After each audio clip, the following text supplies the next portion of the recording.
Chapter 7.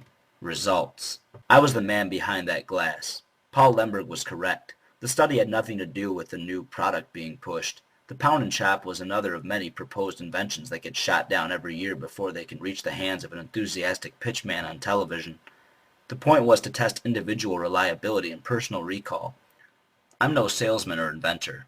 I'm a psychologist.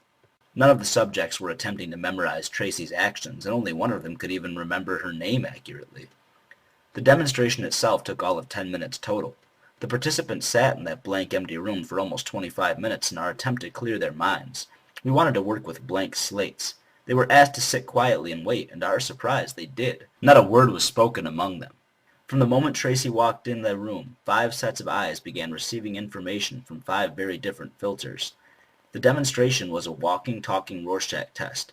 As soon as that information slid through their mental filters, their brains began dumping it into short-term memory to make room for new information. Every current action taking place of the previous action. 5 men with eyes on the same woman saw 5 different things. Similar, yes, but with striking differences. Moods, backgrounds, personal preferences, and priorities all jam the signals and distract the senses. A single woman performing simple tasks is too much for 5 men to agree on without consensus. A consensus, of course, would still not represent truth.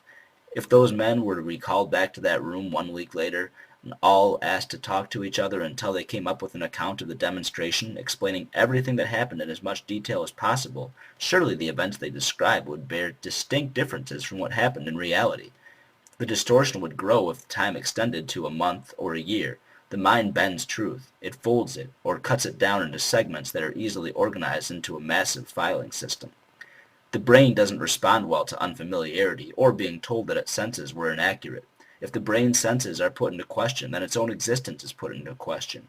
If the only sources of all its information are wrong, then what certainty of any information does it have? There is none. No certainty exists beyond the mind's existence itself. There is no objective ideal perfection in regard to senses. No one mattress can feel perfectly comfortable for every human body. No one painting can look perfectly beautiful for every human mind. No one dish can taste perfectly delicious for every tongue. No one music can sound perfectly beautiful for every ear. No one aroma can smell perfectly delightful to every nose. When the brain thinks it has found objective perfection, it always struggles to comprehend how other brains could disagree. It wants to share that overwhelmingly positive thing with other brains. It wants to show them the truth. There is no objective truth to be had, though.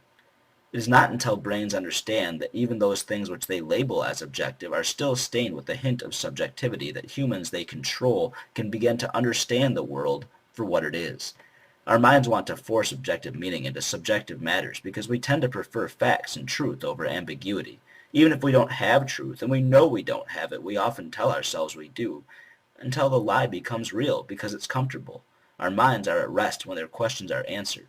We live in the delusion that we know whatever it is that we see, even if we can't agree on the brief, trivial events performed by a blonde woman trying to be someone she's not.